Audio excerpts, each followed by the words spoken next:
Hello and welcome to the Future of Podcast. My name is Priya and I'm the founder of a startup called Our Wave Hub. On episode 3 we have the CEO of Lighthouse Labs, Jeremy Shaki, and the Director of Operations at the Business Higher Education Roundtable, Isabelle, joining us for a conversation around will the gig economy take over 9-to-5 jobs? Jeremy, I'll flip it to you to start with a bit of background in how Lighthouse got started and some I guess your overall view on starting the conversation and the gig economy. Lighthouse started about 5 years ago. We are a coding education institution. We're best known for our boot camps, but we do everything from part-time courses to corporate trainings, and started it in Vancouver. I knew nothing about technology at the time. I knew nothing about coding. I had two partners who were very well versed in both of those things, and it was actually great because in terms of how we started, I needed to talk to people who weren't in technology and make them comfortable with the transition into technology, which was exactly what I was going through. So it's something I got to have a lot of conversations where I started by saying, I don't know anything. Tell me what this looks like to you, with employers, with employees, with all kinds of people. And in the past 5 years, we've grown to a bunch of different cities. We're driving kind of a lot of training in different realms with code. And it's been really interesting to watch how the economy's changed around it, which is why I guess being here and talking about 9-to-5 jobs and the gig economy is really interesting to us, because we have a little gig economy within our model, which is like our part-time mentors, but we're also watching our graduates go off, and some of them choosing to be freelancers, some of them working for companies, but not quite in a standard traditional way, and then all the platforms they're working on that are all building larger and larger marketplaces and tools that are good for people working within the gig economy. So the conversation just centers around everything we do. It's really interesting, and I love that I'm here talking about it, and hope that I can just keep up with Isabelle. That's personally. It's a good segue to Isabelle. How did you get started with the Business Higher Education Roundtable? What's the acronym for that? BHER. BHER. How did you get started with BHER, and why are you interested in how the gig economy is shifting work?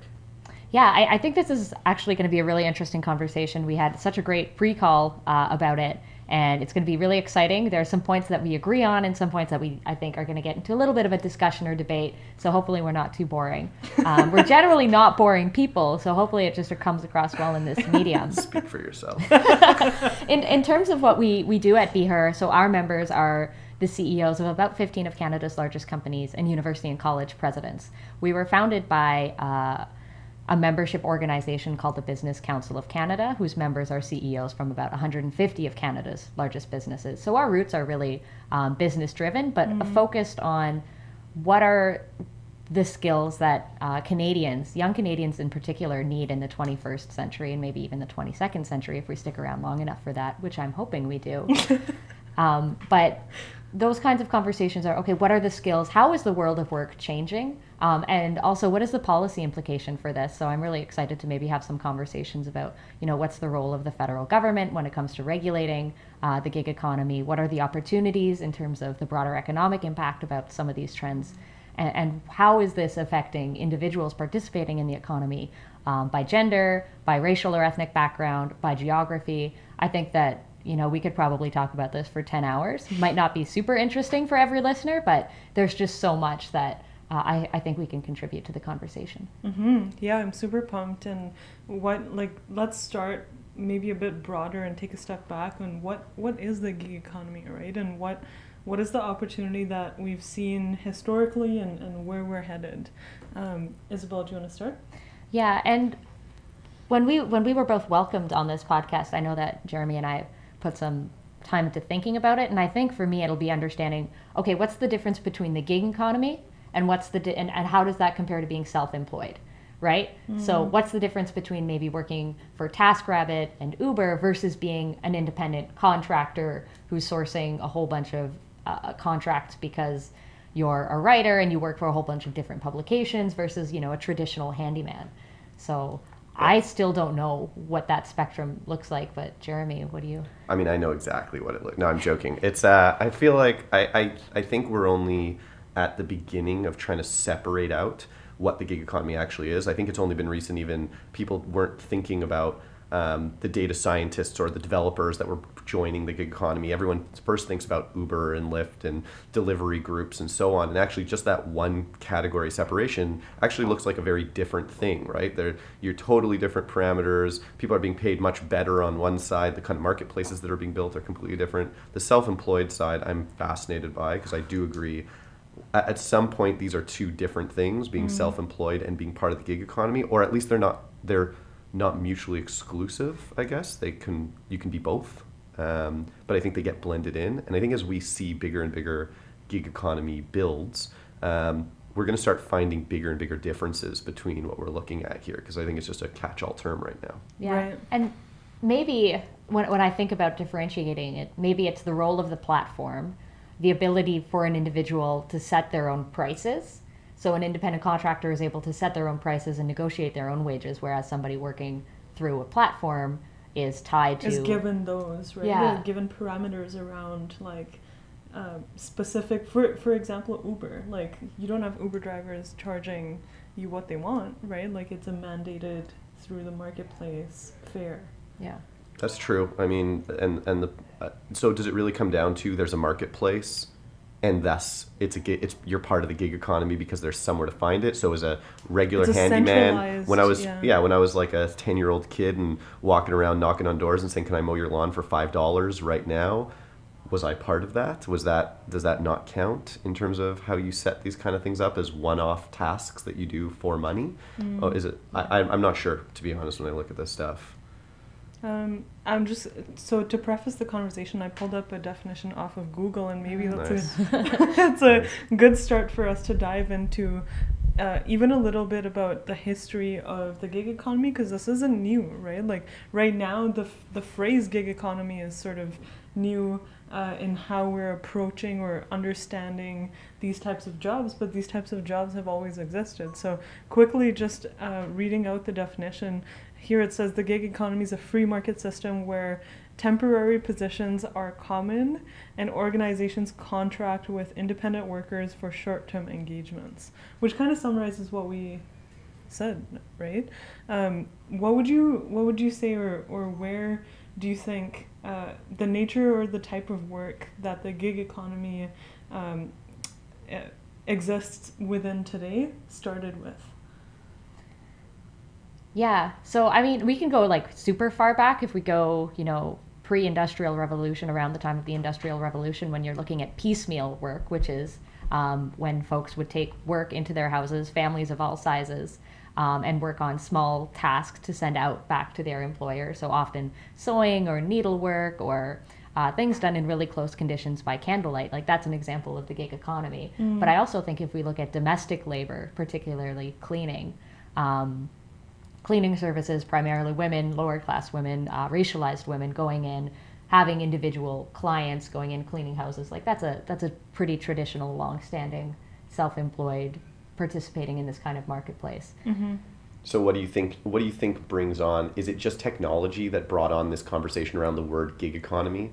Like, because truthfully, it's been going on forever, right? And we talked about this a little before, even from an agency perspective, or getting people in at different times. That's been happening. What changed that we're so fascinated now and that the world is moving in that direction? Maybe it's visibility. I mean, and I think the apps, and I think Uber is pretty much the poster boy for this. The apps have made the work so much more visible, and I think the demographic of people participating in it have changed too. You still get... Oh, go ahead. Yeah, no, I was just going to say the apps have also centralized these opportunities, right? Like back in the day, you didn't have technology where you could go onto one platform and find like 100 different freelancers to do one thing. Right? But through the tech that has now been developed to support that kind of connection between someone who's looking for someone else to do something for them, a specific task, the onus isn't on them to go and find them. It's the marketplace sort of curates that. So maybe the ability that the tech or these marketplaces have to centralize the opportunities have piqued interest within the economy sort of created around it. I think the platforms that we use, you're right on the visibility side, and I think that allows a lot more people to be motivated to even do this because you see the volume of people going towards it, and I think that's why it's become so relevant. Is just the opportunity and volume, and I think these platforms have cut out the business development that people previously had to do. So I think about like Craigslist as like one of the early here's a bunch of jobs that I'm either looking for, and here's a bunch of jobs that people are saying I would like to do. And just that ability to cut that out, that BD part a little bit out, made it a lot more appealing and started maybe changing people's motivation and how they think about their job in the first place, right? And their opportunities. I wonder to what extent it also drove down prices because competition was so much more visible, right? So if you've got Fiverr, for example, which is a site that you can pay, there's different increments, but it's typically $5 for someone to do a particular task, often SEO or really, really basic web stuff. Like digital marketing stuff. Digital marketing. Yep. You can see the entire, $5, you can get tons of people willing to spend $5 to do very basic work in a way that it would have been incredibly difficult to curate those many applications, before they existed. I think just to wrap up what you asked as a question, I don't think this is new at all. I think we all agree it's not new. I think the volume of which it's happening and now its impact on how we're looking at work, technology obviously drove a lot of that. And now we're in a place where we're talking about its potential implications on changing the entire way we think about work. Even though it's been there forever, it's just never come to be in this way, right? And what's driving that is really interesting, and what it leads to is really interesting. Right. Yeah, and that's sort of a really good segue into the next question I have, which is the opportunity that is or exists within the gig economy and where we're headed with it.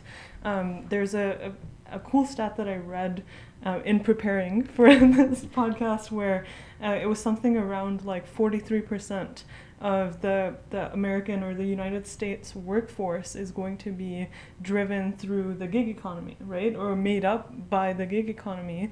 How do you think that is going to impact how millennials or recent grads approach building their careers? Because now they're in a time where it's not just, I got a degree, so I'm going to get a 9-to-5 job. More often than not, it's, I'm going to get these little gigs here and there and build a portfolio to potentially see where this goes. And it could lead into a personal brand, could lead into a job. The interaction between talent and nature of work is sort of shifted, right? Where do you see the opportunity that has come up from having the gig economy visible and opportunities like this today impact how youth look at jobs? I have to wonder, even in that stat, how much of that comes down to things like poverty or not being, or other pricing going way higher to the point where you have to work extra jobs. I think that's one of the things that I'm fascinated by asking what this does to the 9-to-5 is how many Uber drivers out there is it their second job, right? Are they stopping their full-time work? Do they even want to stop their full-time work? Probably not. And I think that's driving a lot of those numbers higher. But then there's those jobs that it actually is worth being kind of full-time gig economy, right? And I'm interested in which ones those are and whether they're sustainable in the long term for most people, because I think actually they can be really hard in their own right. You see a lot of individual struggle. We talked a little bit about the loneliness thing, about anxiety to when your next gig comes, about how you're judged for it. I'm really interested in what changes if we're not talking about poverty and not just being able to meet your full-time job doesn't meet enough salary, so you add some extra components, which I think is a great piece to it, but it also means crazy hours. Right. I think my part on that, specifically around new grads and I guess Gen Z, is the transition from an institutionalized school environment like K-12 and post-secondary into the gig economy is such a rapid shift socially, psychologically. You're going from a quite structured in some sense with a very defined social circle to something that is very chaotic. And I think a big part of this gig economy conversation, whether we're talking about, the TaskRabbit or Instacart folks, or we're talking about individual freelancers who have more control about setting their own prices, is the amount of challenge that comes with having to do your own client work, your own scheduling, your own billing, your own taxes. Like, that's huge demands just operationally for an individual, and something that we haven't really socialized a lot with students and recent grads at all. I think exactly what you're saying is it's such a scary component, because I know, like at Lighthouse, which we're dealing with adults, 25 to 35, who are coming out of our programs and going into jobs. And one of the things that we made a very definitive decision on was we were not suggesting to anyone to start with freelance, right? The first thing is you had to actually understand the standard role and job of being a developer and what it meant, and being around other developers. We didn't want to put them in any places that didn't have one other more senior developer in which they could learn how to do things with. And yet what you see is a lot of people coming out of this, like, that's what they want. They want to be freelancers.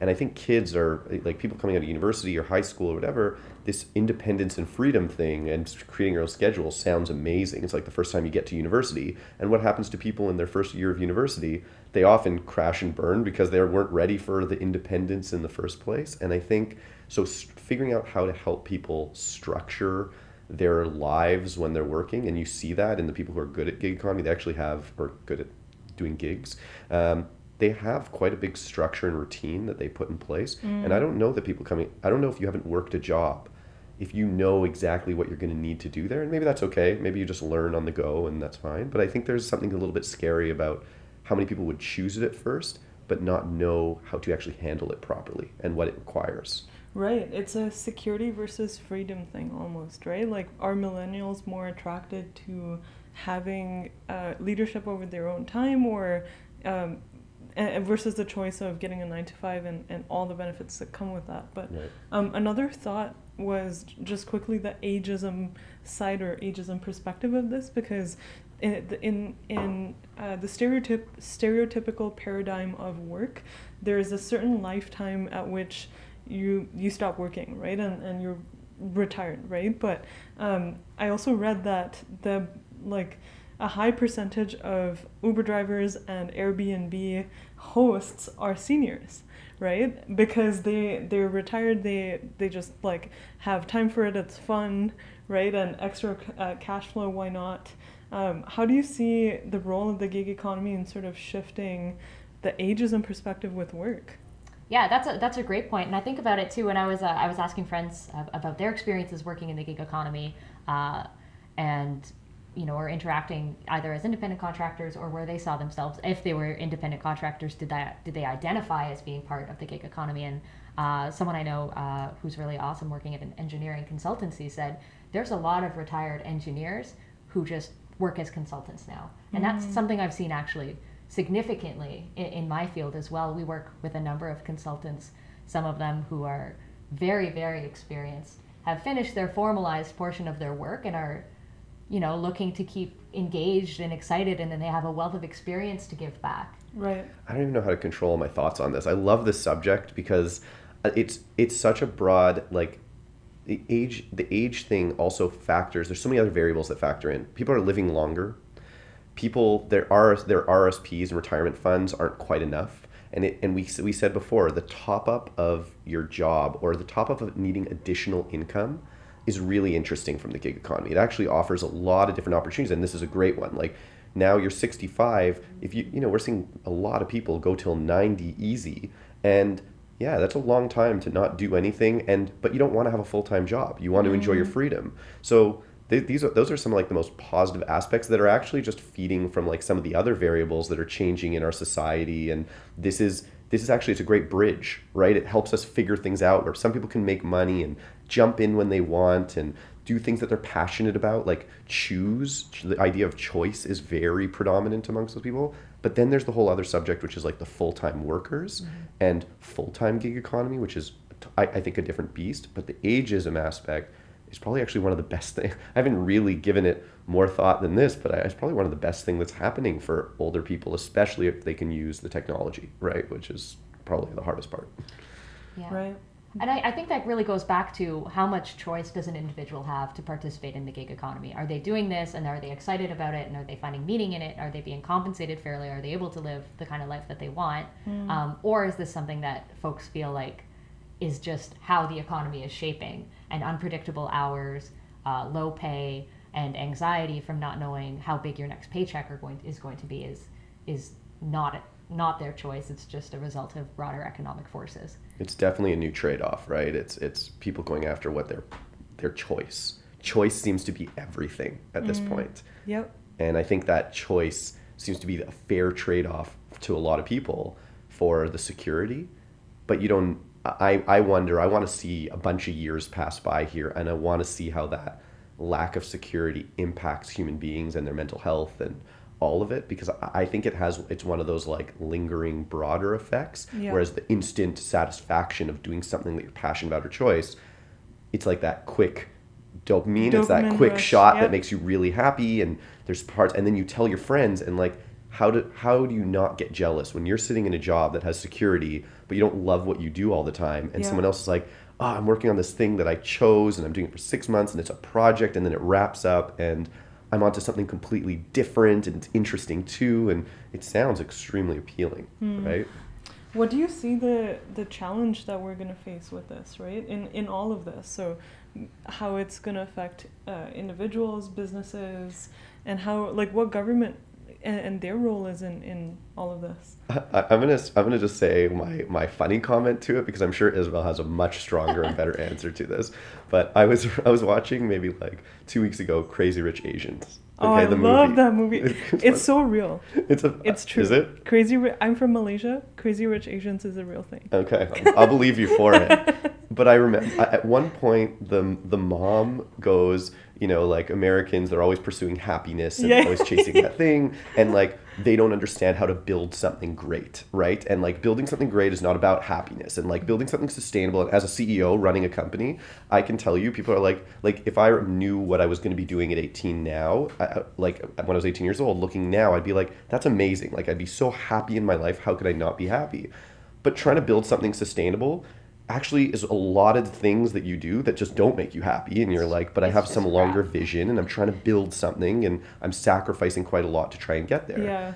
And I really think this whole idea of like what's going on and how it impacts things, I think it's going to disrupt a bunch, which I think is always good, right? Like it breaks down some barriers, it lets us have different conversations. But I don't know that it's building something very sustainable. And if anything, I think it's opening up a lot of opportunities for exploitation at a very large scale, which we're not ready to handle at all. And ethics are always like way behind anyways. But now with technology, they're even further behind. And I don't know how that changes. Like, I'm scared for the bigger implication, because what she said in Crazy Rich Asians, I think I believe. Like, I'm kind of like, the it's happiness totally thing is really good, and yet you see everybody who chases happiness be equally frustrated by where things often turn out, right. And they didn't build. Yeah, so I'm torn on it, but maybe we're just put on this earth to be happy and die, and then this seems great. I mean, being happy, being happy then dying sounds like, I mean, right? I think that's pretty that good got goal. real, That's life, liberty, pursuit of happiness, right? Real like, quick, 0 to 100. Yeah, I mean, I guess if I had to rank my top 5, let's see if we can do a top 5. Like concerns. Challenges with. Okay. Challenges. Yeah, what's going to be wrong with the gig economy? Number 1 is scope of regulatory reforms, and by that I mean the difference between what the federal government, the provincial government, and often it seems the municipal government is and can control. Mm-hmm. So if you look at Vancouver, what they're doing on Uber is super different from what Calgary's doing on Uber, super different from what Toronto is thinking about doing. There's no synchronicity, or New York, that's a great example. Yeah. There's no synchronicity or lack of synchronicity between what individual institutions are doing, and that makes it really, really hard for people who are hypermobile now to understand. So that's a big question. Number 2 would be benefits like EI from a federal labor perspective. Number 3, let's call it taxes. Like, I don't know. I'm sure our listeners, some of them do, but I don't know how we do. I guess if you're an independent contractor, you're filing as an independent business person, but I would imagine there's a huge amount of tax revenue that's not being collected adequately. Number 4 would be, how sustainable are these business models? Like, is Uber making money? Is Lyft making money? Is TaskRabbit making money? Is Amazon Mechanical Turk a loss leader for their organization? I don't know. And Wow. Somebody else help me out on the fifth one, because I got to 4. That was really good. I've been thinking about each one you're saying, and I stopped thinking about what the other things are. But I think the fifth one could be something around how it just feeds into the on-demand economy that we live in, right? Like, we're so privileged and so spoiled that if we want anything, literally, if we want McDonald's now, we could Uber Eats it. Right, or go and skip the dishes and have it now, right? Or does that, because it like that instant gratification, sort of dopamine hit type relationship with the world never used to exist as much as it does today, right? That makes me think about the geographic inequalities within the gig economy too, right? Because like we can order Uber Eats from McDonald's here because we're in downtown Toronto, but if we're in Whitehorse, what about the opportunities for the gig economy there? Does it feed into economic inequality? I mean, it does, but then actually the whole geographic aspect brings up a whole other side, which is until people's pay is equal across the world and stuff like that. Like, you know, we keep thinking about like the Ubers and the delivery people, but like there's the gigs of who are you paying to do a service for you that you don't need them to show up at your door. They don't even need to be there. And it really opens up a lot of the offshoring. It opens up a lot of opportunities to do things in a wide variety of ways where the competition is not equal, right? It's a competitive imbalance in those kind of situations. Yeah, that's a great point. And I think for the rest of the podcast, my challenge will be not to pick on Uber specifically, just because they're the most visible and I think the most familiar. But I think that what we've really uncovered here is that the gig economy goes so far beyond, you know, the big top 3 players, that if we just fixate, and if I just fixate on Uber for the rest of this conversation, I'm not going to just leave Uber alone. Okay? Leave them alone. Stop cracking the whip, man. You do need a whipping character here for like the entire gig economy, and they seem to be really willing to just be that group that pushes the boundaries at such a large level that government's having to adjust them. And Airbnb seem to be like the two that everybody really hones in on, and Lyft is just coming up and being like, look at us, we're better than them. But they do present, I guess, a lot of case studies in all these different areas and avenues. And I was fascinated by New York specifically, kind of trying to regulate with unions or like with regulation where they're paying them above minimum wage, where they're trying to set some kind of boundary. Because I actually thought for New York, you know, you mentioned municipal, everyone's doing different things. I thought it was really, if New York does this and New York can lock in something, right? The same way if San Francisco or Palo Alto can, and if they can do that, all other cities will feel much more empowered. And at some point I hope you can come up with a template, but the problem is they're switching so quickly also, right? They're Uber, and listen, I promise, maybe that's the last time I mentioned Uber too. I don't know, I can't promise that. But I think they're consistently adjusting to what they're seeing government is trying to do, and trying to regulate that is really difficult also. They have so many loopholes around like, what is an employee? Like the whole concept of what is an employee is playing out in courts all over the place in this kind of in this field of gig, right? It's what kind of rights can you actually give somebody who comes in for 6 hours, works with you for 6 hours a month or 6 hours a week, right? Like, what is the responsibility of the employer or the platform to those contractors too, right? And what's the impact on the individual without that kind of safety net, right? Like, they would have to be responsible for their own healthcare and 401k type plans. One quick perspective or what I want to know your thoughts on is the talent development perspective in all of this, right? Like with the gig economy and its types of jobs, how does that impact how we're developing talent? I think you want to develop it. I mean, for us, a Lighthouse, when we think about that kind of stuff, we think about developing talent that has high earning potential, right? So people that will be able to take on gigs and jobs and stuff that has high ceiling salaries, because if you're just training for one little thing that someone can come in, you need to train people to be able to evolve with an industry and make larger amounts of money, and I think that's very important. But you're definitely dealing with soft skills is like a word that's constantly talked about. The generalist aspect of being able to project manage and do all those are kind of additional skills that are now becoming really necessary for people to function within this. And I think actually training, we keep talking about technology skills. Those are the easy ones. The much harder ones are, how do you interact as an independent contractor is a very difficult set of rules, right? And so I think that from a talent training perspective, we need to create better business people, individual business people, and which is hard. Yeah, that's such a great question, because how are we, and the way I'm interpreting it is, how are we helping people develop their ability to be independent contractors or gig economy workers before they hit the marketplace, right? What can we do to help prepare people? And I think it really goes back to what Jeremy was saying in terms of like the well-roundedness you'd have to be in terms of managing your own relationships and developing your own contracts and understanding the terms of service with your various vendors or platforms, is not something that's intuitive for a lot of folks. And it's not something that's taught in any way in any of our post-secondary institutions, many of which use gig economy workers through professors and teachers to a very significant extent. Well, and think, I mean, when it comes to education, right? Like here we are, us three, talking about this, and probably for our listeners, the listeners here are probably going like, it's great that you guys have a ton of questions. Do you have any answers, right? Like, which is really challenging. Like it is right now, it's very challenging to provide answers on what this turns into. I think I can go off on a lot of hypotheses that I have in my head, but I think that's just an opinion, a true just opinion, like not coming from an expertise. If you think about how amazingly we have trained society to even understand why it's important to have a job, because the first instinct must have been, why would I try to spend my life working? I want to spend my life having freedom, right? And we had to train that in schools. And so you have to give people a very long picture of why it is important to have that kind of safety and security. If you don't know the answers as to what the gig economy does, what happens, what changes, trying to teach people in schools the implications of why it's important to be good at this or why certain skills are more important. And when we don't know, I think it's very hard to give anyone a long-term picture, which is scary. I'm sure there's a Skillshare class that's like maximizing your potential as an independent contractor. Like I'm sure that these exist in some form. Their usage rates and that's what I don't know. You just gave me Lighthouse's next course, I think. I'm going to start Googling that and looking at that. Do you think this is going to force people to think more like entrepreneurs?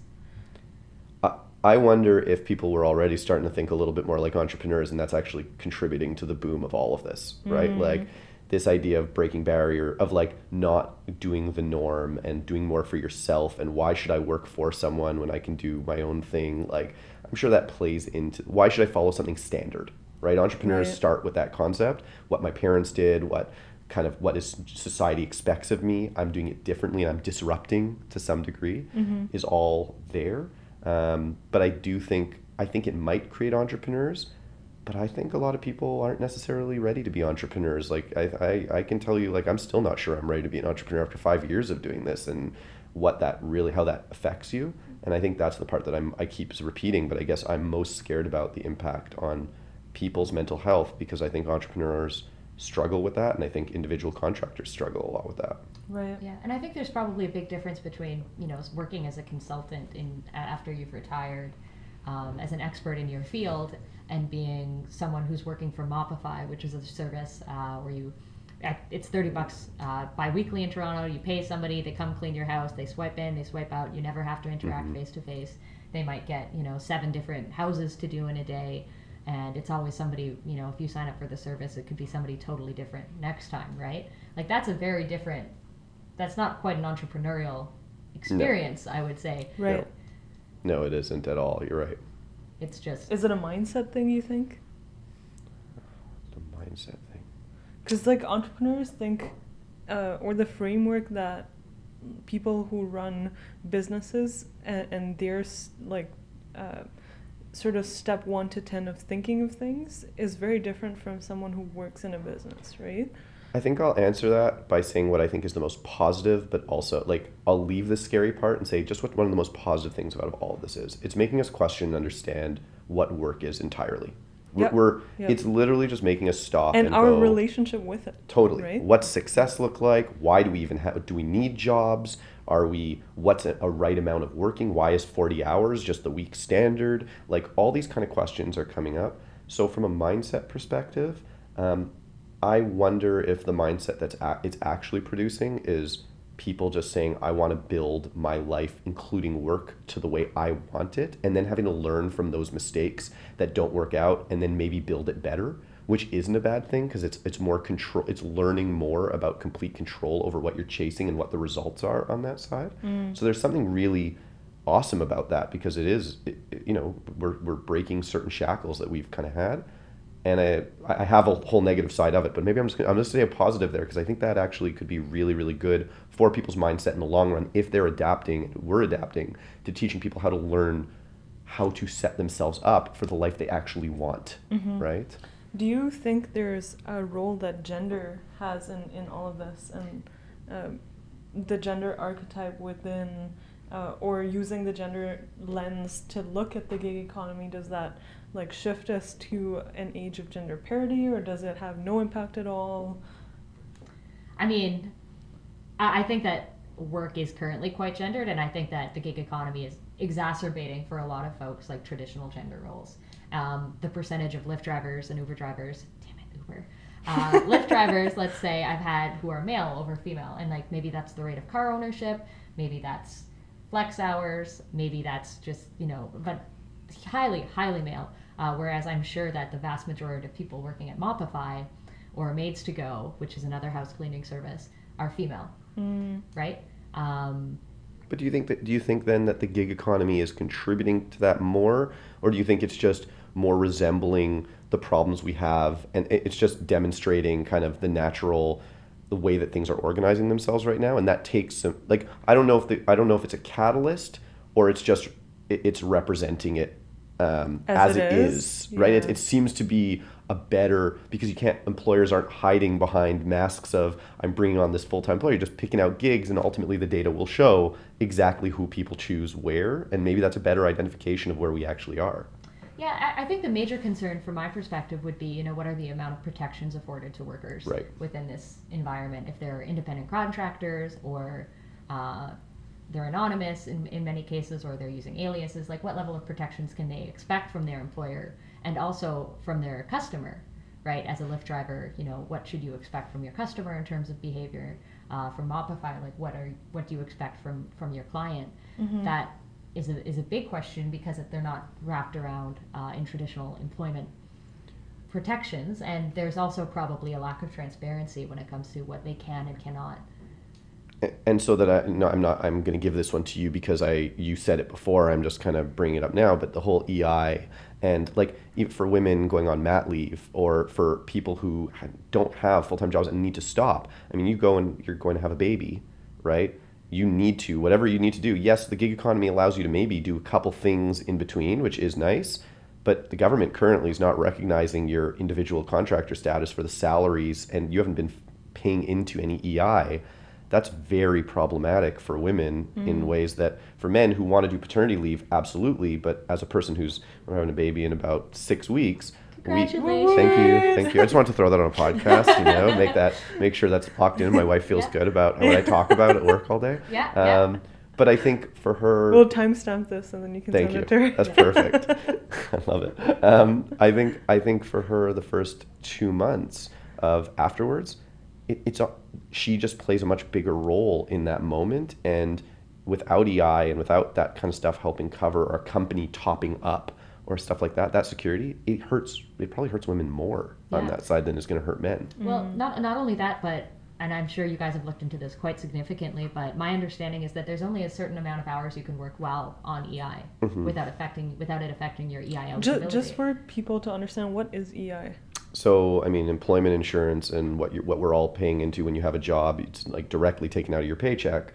It's just securing that when you kind of leave a job, whether you're fired, when you quit, I think it's a little bit of a different story, but it's basically a blanket of security that you can still get some money while you're out there looking for your next job, so you're not left without a paycheck for a really long time. Now, that's both leaving jobs, but it's also when you deal with disability, like sudden disability, it's workplace problems, it's mat leave, it's EI is helping fund all these different areas, right? And that only comes from employment, from my understanding, right? Like it only comes when you have that job. Now, the great argument in all of this is good. We're breaking barriers of work, let the government step up and start recognizing other forms of income and figuring out how EI factors into that, because maybe that's necessary now. We're at a critical mass that maybe that happens, which would be wonderful. And then this conversation is a little bit, it's actually maybe played out better for women, that you can still do little things while you're on mat leave, make a little bit of money, still get covered for some, and I'm not sure.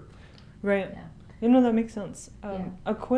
Did you have something to add? Yeah, sorry? the only other thing I would add about EI is that it's in Canada only, and there's a separate system, slightly different system within Quebec, Right. and there are some other provincial top-ups or changes as well. And the EI eligibility means that you have to work in an employer who's paying into an EI account for a certain number of hours and a certain number of weeks before you're eligible to take it. That's right. Interesting. Last sort of demographic view on this before the next segment, I guess. But I've interacted with a ton of immigrant gig economy people, and sorry to say this, but specifically Uber, right? Like when I've met such interesting Uber drivers that have no choice but to drive Uber, even after having 2 PhDs or being a doctor in one specifically was a doctor in Pakistan, but his degree was not recognized here and still needed to put food on the table, right? How do you see the gig economy in helping with the immigrant demographic and immigration in general to the Canadian economy? That's a good question. How's it affecting immigration? Yeah, because a large number of, at least the workers that I've interacted with, right, like, are people who have had different careers or different career paths in their home country, and they've come here and they're trying to break in, and still in that phase of trying, so it's still hard, right? But they can't necessarily live without some sort of income coming in, so they decide to take on all these different gigs like Uber and things like that. But Yeah, I was waving my hand in the back of the class right now, but because I'm really excited about this conversation. I'm glad we got to it, because I think it's really, really important. Firstly, Canada is really bad at recognizing the skills and credentials of new Canadians. That's just totally true. The stereotype of the new immigrant taxi driver has been around for a long time, and I think that's just shifting now with the gig economy to things such as Lyft. And it's part of a failure to recognize formally the credentials that immigrants bring into the Canadian economy, as well as a failure to connect immigrants with opportunities when they arrive. So I think that there's real possibility when it comes to working beyond maybe a more traditional labor market, setting yourself up, getting started, finding a basic income when you're new to a country through gig economy professions or gig economy jobs, I should say. But my concern would be if it becomes like a trap, right? Right. If you're not able to access other services or other services connecting immigrants and new Canadians to more traditional meaningful jobs deteriorate. Because there's the sense that, they could just go work for Lyft. Which is pretty much just like, you could just go work for a taxi, right? Like, and you just start doing that, and then that becomes your career, and that's what you're doing, and that's what you're in. No, wait, Isabelle doesn't like it. No, all I'm saying is like, with the taxi, and there's issues with like the taxi as a business model, but the premise was you're building equity into the business, right? And you're not building equity into a gig economy job. Maybe that's our third thing we can talk about, is like, how do you build equity in your business if you're working for a platform? I guess a part of it though comes down to like what you can price yourself at and why people hire you to gain enough experience that becomes recognized. Like, look, as a canary in the coal mine, I think we're saying this has nothing to do with the gig economy and everything to do with how we recognize people's skill sets coming over here and what, recognition of someone's career previous and that experience and what it's worth. So for sure, I don't know that the gig economy did that, but it can feed into it and it can contribute negatively. If we're saying that that's the premise, that's the problem right now, one way or the other. One of the things the gig economy can allow is for people to actually start pricing themselves at levels where, at the very least, they can gain some experience doing certain levels of work that within their field that then gets them that experience that can be recognized, which we are better at, like the ability to rate the services and users that you've the people that have contributed in the gig economy is quite impressive, because once you're given a thumbs up, you are given a thumbs up. It goes far. That being said, I'm going on a big back and forth here, just playing it out of my mind, but the other side of that is, how do we recognize work in general that is being done freelance instead of, oh, you worked at that company? Someone comes in for a job or a gig and says, I worked at Nike for 4 years doing creative, right? Is that much more impressive than the person who's done 4 years of really interesting creative in the gig economy but doesn't have quite the same cachet or name for it? And so are you creating this distinct group of people because other people are just taking whatever jobs they can get and can never get to that pinnacle level? I'm not really sure. I have a thought, but you can go first. I was just thinking on that, because we're talking kind of about equity and demographics. I would love to know, and I think it would be interesting to see the demographic profile of different workers within the gig economy, right? In terms of like family background or immigration status or things like that. Like, obviously that's a lot of data that I feel people aren't comfortable sharing. But just in order to understand whether these are opportunistic opportunities, how vulnerable people feel in these positions.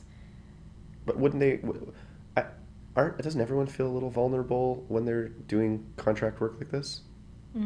Isn't the vulnerability there for everybody? Regardless? Yeah, I don't know. But the floor is different though, right? Like if you're a single new Canadian mom supporting two kids working at Mopify, it's very different than if you're an independent contractor who's worked as a petroleum engineer and is now consulting for startups in the oil yeah, you're totally space. Right. I take back my sentence. Okay. That's okay. We said we'd have some debate here, right? Yeah, no, it's good. I'm just trying to throw out. I knew what I was saying. I was just letting you. I was just letting you beat me. You right? were being provocative. Wow. Oh, so my thought was, and there are different types of people who enter the gig economy, and this is specifically for the type of people that are using the gig economy to build a profile for potentially jobs. Do you think, like, the gig economy is in some ways a trap too? Because if you fall into that demographic or category of let's say creatives, the gig economy for creatives is huge, right? And they start doing client work for a bunch of different companies to build up their portfolio, but that ends up being their career versus as a pathway to a job. Like, do you think that has any impact on catalyzing people's careers, or is it just a different type of work? Totally different type of work. I just think it plays out the same way. In that case, I think it plays out very similarly to how the actual work world has worked anyways, which is go-getters are go-getters. People who are jumping in with amazing work generally get recognized. If you don't have it and you're not a go-getter, like some people make it off just being excellent salespeople without quality work, and they know how to hustle, right? Other people have quality work and don't know how to hustle, and it's harder for them to get going and moving. Right. I think it's a little bit more honest and cutthroat because it is just like you don't have that security. But I think all of this is a response in some way to what we saw, which was this false sense of security that long jobs were supposed to give you, and the lack of delivery on the promises that happened. I mean, you read about like the hillbilly culture in the United States, and like where it was a whole bunch of people going into factories and working and trying to build that blue collar career and lifestyle, and then just things taken away from them, and they built their whole life. This may just be the most honest version of, if you want to succeed in this side, you better have you have to kind of drive yourself forward in it, and those who do less will get less. And the inequality that plays out, like immigration, which what you're talking about, is inequality playing out gig economy or not. So I'm not saying it might perpetuate it more. I'm actually not sure, but it definitely doesn't help. It's not solving inequality. Right? It's not going to be the savior of inequality, but it might provide certain assets that for certain go-getters might work out really well. Right? Yeah. I think my 2 points on that would be, I don't think we're at the stage yet where we've seen a lot of people exit the gig economy and return to traditional work. We've seen a lot of people leave traditional work and enter the gig economy, but we haven't really understood what that re-entry process looks like. So I know you had a second point. No, I want to hear this first. This is good. We've had multiple students come through Lighthouse who were working remotely and within the gig economy, not in the same way through kind of an app, but through doing design work on their own or working on contract marketing and stuff like that. And they decided to go into the development world because there were certain freedoms within the development world, like as a developer, but you could exist within a company with those freedoms.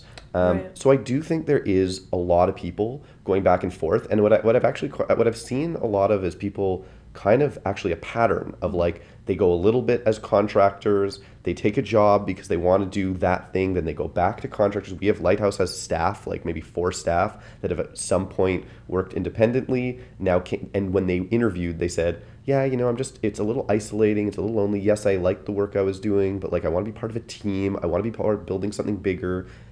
A year, 2 years pass, they go, damn it, I want my freedom. I want to live where, and that's maybe how we work as people. It's having those 2 options. So I do believe there's probably a back and forth. Okay. That's really interesting. I hadn't seen that play out. So I think we need to hear more stories like that to really understand, I think, especially the psychological impact of working for a broader organization and then also working freelance, because that's really interesting. Because Buffer put out their report on people working remotely, right? And Right. remote isn't like you can work for a company remotely, but the same things were playing out, which is like the isolation and the siloed aspect and people not knowing, even though technology can bridge pretty much everything, the human instincts of how to bridge that, how to collaborate remotely, stuff like that. If you have a bad worker on the other side who's with a team and you're sitting remotely, that's hard. People working, let's pretend we're not talking about just the app people, but people taking gigs with companies directly to work as consultants or stuff like that. They still feel a separation from the larger goal of that company. And I think that can be really challenging on the psyche of people who want to know the impact that they're legitimately having within a larger group and making a larger piece here. And so I do think that's, having both. I wonder when we talk about like 9 to 5, falling apart, so on, if it's actually just going to be a little bit more of understanding the kind of jobs that make more sense to walk away and work in the gig economy and Right. certain ones that make more sense to then come back that you can re-enter, and how you set yourself up well for both which is really important. This is really great. So we're making the decision at BeHer right now about specifically our communications, right? So we need to increase our communications capacity because right now it's just been me. And now real talk. It's been big me, deal. and now we have like It's an just been me. absolutely fantastic intern who is on our comms team named Julia, who is a lifesaver and incredible and all the great stuff. And she's gonna have to listen to this podcast. I shouted out my pregnant wife. Shouted out Julia. We're doing right. Yeah. We're doing right by our people. Yeah. But the kind of decision making that we need to make right now is, okay, do we hire somebody internally to do this as like a BeHer employee and pay them EI and all of that stuff? Do we go with a contractor? Do we go with an agency? Because like I'm not Right. going to use Fiverr because we need something higher quality than that. So we're not just going to pick up somebody doing a gig off the street whose work we've never vetted and doesn't understand the mission of our organization. Yeah. But which of these options makes the most sense for us, both in terms of pricing and also in terms of the values that our organization has, but also in terms of like what we need to get done. So the most boring answer to all of this is, as long as we don't fall into the slippery slope context of like it's going to be one or the other, maybe like the idea is there's probably 2 things. Having more options is not a bad thing, and it works for the employer and the employee. There's a lot of times where I thought about like, okay, this kind of job could potentially be contracted out, right? But this type of job really is important that someone is here and in person and doing, and I want the kind of person who wants that in their life and wants to be part of which you find lots of people who do. Maybe the fact that people are changing jobs every 2 years means that having more options to try different things isn't the worst thing in the world. And as long as one doesn't completely dominate the other, that's important. I think what we're more scared of is that we're just in the nascent stages of like this new gig economy and there's not enough, and the rules haven't caught up. I'm just going to segue into sort of the last segment of where are we headed, right? Like where are we headed with, and what are your predictions of how the gig economy is specifically going to impact the paradigm of 9 to 5, right? And the expectation that I'm going to work forever in this one job and then die. Yeah, I think it's kind of important for us to also think about the word economy when it comes to gig economy, because if we've seen this huge explosion in gig economy jobs and they're hyper productive, then I mean we would expect that would kind of have some boosting level on American or Canadian overall like economic growth. Right. To some degree, which I don't think is the case, and I hope somebody's writing a paper, doing a project, or doing a PhD on this, because I think that's really interesting in terms of like the macro impact of these jobs. Are we seeing a boost? Are we seeing a lag? Because I think I would hope in terms of policy making help set the parameters on whether or not this is something that should be fostered and encouraged in some way, or if it's something that is an overall negative. And I read this again to prepare to talk to you two smart people, but one of the articles mentioned the size of the market in the US specifically, but it wasn't a comparison of like it's grown this much or it's like gotten less this much, but the gig economy, I would the way it was framed was that it's about or valued at about around $730 million, right? In the States, meaning the 34 or 43% that it is going to make up by 2020 has a serious market share. I just don't know if it's larger or less than, or do you know what I mean? Like this is a baseline number. Mm-hmm. I don't know how much of their previous work was being cannibalized by that. And right? I don't even know how accurate this number is because like there's so many different types of gigs, right? Yeah, I guess it really back to how we started this whole thing off. Are they counting self-employed? Yeah. Right? Like does that start to factor in or not? And yeah, I'm not. We need a census question, guys. I know. That's it. I mean, but I think that's it. There's a lot of research that needs to go into this for people to have a better understanding. I think I've now found my stride on. I think this is probably a good thing overall because I do think it's balancing out, and with the things we're scared of, it's good that we talk about what we're scared of because ultimately it'll just lead to good questions, and ideally you don't allow some group to really monopolize something at such a large level that government can't reel it in. And I mean, I guess it comes back down to the question is, do we even trust government to be the group to reel things in? I think that's the bigger scary part is we don't know who is supposed to take charge in these situations, and that's where you mentioned municipal governments, and those are the ones taking charge and it all being done differently. At some point, who do you trust to kind of watch for this?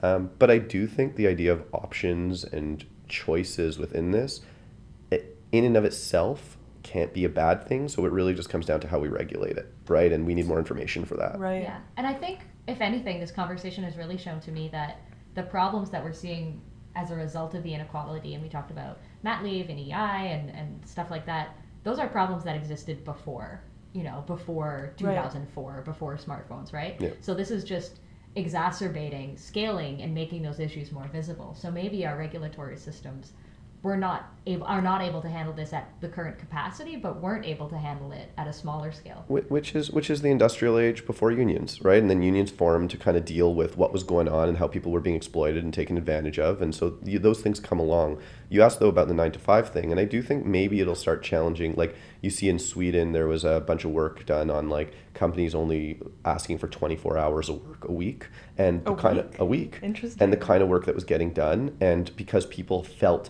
by only being in there for 24 hours, they really need to get their work done. They stopped looking at social media. They stopped thinking about other things, and they're more productive in that sense. Whether it made up for it, I don't know. But what that only comes to be when the idea of a 40-hour work week and everybody saying, I don't want a 40-hour work week and I don't need to do it this way, getting stuff done. We see in tech a lot of like, it's the results that matter, it's not the hours, and yet everyone's working 60 hours a week, right? Which is kind of a fallacy. But I do think it's starting, the impact on the 9-to-5 job is the challenge to the 9-to-5 job, right? Like, what time do you need to start in the morning? What time can you have breaks in the middle of the day? Do you need to work every day on the 5 days a week? Like, what is the culture we're chasing for people that want the security, right? Because you can see, I don't think people are totally sold on a lifetime of gigs, economy work. There's a real challenge, and all I wanted to harp on coming on today, I barely talked about it, was loneliness. And like, I think we're heading towards a world of like, one of the things that just is totally underestimated is human behavior, and loneliness and mental health is going to become a really big issue if people are siloed and not working on teams and not seeing the people they're kind of communicating with. And we need to do a lot of work if we're going to fix that, or we just need to have people working in companies and jobs, and one or the other is going to come to be. Yeah. Interesting. No, that's so great. I think that the gig economy is one of multiple challenges to the 9-to-5 work schedule, which might not be the best schedule to ever exist anyway, right? Like, you know, if everybody was getting their like everybody goes grocery, the busiest time at the grocery store is on Sunday afternoons because that's when most people are free. Well, it would make more sense if like people could get groceries also at like 3 p.m. on a Wednesday, so we reduce those peak times, right? Let's make this whole conversation. Let's remove the word gig economy and just talk about like 9-to-5 work. Like I would change our hours in a heartbeat. The bigger problem is everybody else in society is working at those hours. So for our staff and people, if they were to work till 6:30 or something like that, it really like 10:30 to 6:30. Yeah. Well, that affects how they work. That affects how they interact with their wives, with their wives, their partners, I was thinking about myself, their children, their grocery stores, the hours things are open, when people eat dinner. Yeah. So those kind of changes are sometimes a little bit harder to make. But I think that this stuff is all challenging it, and I do think that one thing that is broken is we wanted some standardized way of everybody working, and I think what you're seeing is people pushing back on all levels and saying, I want something that works for me, which is very, very symbolic of what's going on in our world right now, which is people being like, stop selling me the dream. Right. Right? I want my dream. I don't want your dream for me. Yeah. This reminds me of what Priya was saying earlier about the desire for the on-demand, right? Like rapid response, on-demand, customized. Yeah. I would say, just to wrap everything up, where I see it headed is challenging the convention of what we know as work, right? Like the whole 9-to-5 was created by someone who said, oh, we should work 9-to-5 every day, right? Like someone made that up, right? And it worked for a large critical mass of people and became culture. So I feel like some impact on challenging the conventional culture around what work is and what is expected of someone who's working in industry is going to probably shift, but I don't think completely go away from the 9-to-5, right? It's existed a while and it'll probably still exist. And I guess group routine, like, you know, this idea of a routine that many people follow, I think is going to keep coming back one way or the other, right? And I think you having the option to have freedom and choice is really big, but I still think the reason 9-to-5 exists is because it just gives everybody a template to run their life, which honestly, the more choice you have, you go to a burger place and you have 25 choices, you end up in paralysis a lot more, right? Like you don't know what to choose. And I think just the 9-to-5 is one thing that's made a decision for you. Maybe it changes, but it probably changes to something else that provides a routine. What's a thought you would leave everyone listening and watching with today? You want me first? I want you first. I think when evaluating all of these questions, I think people should probably refrain from the worst case scenario. Imagine you trusted somebody to be thinking about this and how you'd want them to behave and act and think about it, and I think do so yourself. So thinking critically of the issues as opposed to jumping down the this is bad or this is good, but actually going, what do I need to know more of to figure this out, is a really good question, because I just hear a lot of hot takes and opinions. Yeah, and B, understand is probably not binary. It's probably not this or that. It's probably somewhere in the middle, and the middle is much harder to dissect and discuss, so that's why you should educate yourself. Right. Yeah. I would say my takeaway would be, this is not a 2019, 2018, 2017, 2016, 2015 thing. This has existed in some form for quite a while, and we're understanding it more because it's scaling significantly. Cool. Where can everyone listening find you guys? LinkedIn, Instagram? So I'm refusing to give a shout out to my Instagram. Priya tried to get me to do so Lighthouse before. Labs. Lighthouse Labs, that's right. Lighthouse Labs. But you can find me at lighthouselabs.com. You can find me on LinkedIn. I do answer people on LinkedIn. I try to keep my social media a little more. I'm not ready to build that public profile real strong yet. Yeah. Well, you can find me on Twitter at Duchaine. That's where I live. I don't have Snapchat and I don't have Instagram. I do have LinkedIn. You can also find me there, but I'm pretty prolific on Twitter. So I just want someone to give a shout out to their phone. I always want one day on one of these podcasts, I just want them to give their phone number right over the podcast. Be like, hey, you want to get in touch with me? Yeah. Here's my phone number. Well, 1-800 Jeremy Shaki. I'm sure if people Google you, they get your Lighthouse Labs number. Yeah. Maybe. I mean, this is not Google. Sure. I'm assuming more people will Google you than listen to this podcast on a monthly basis. So You can find me out there. You can find me on Skype at jeremy.shaki. Cool, man. MySpace, yeah. Thank you guys for coming on, and I can't believe an hour has gone by. I feel like the conversation's like never ending, and you guys are super smart, so that's it. That's episode 3 of the podcast. Holy crap. You can find us, it'll be all on YouTube. You can find us at ourwavehub.com, and yeah, tune into the next one. Thanks so much for having us. Cool. Thank you.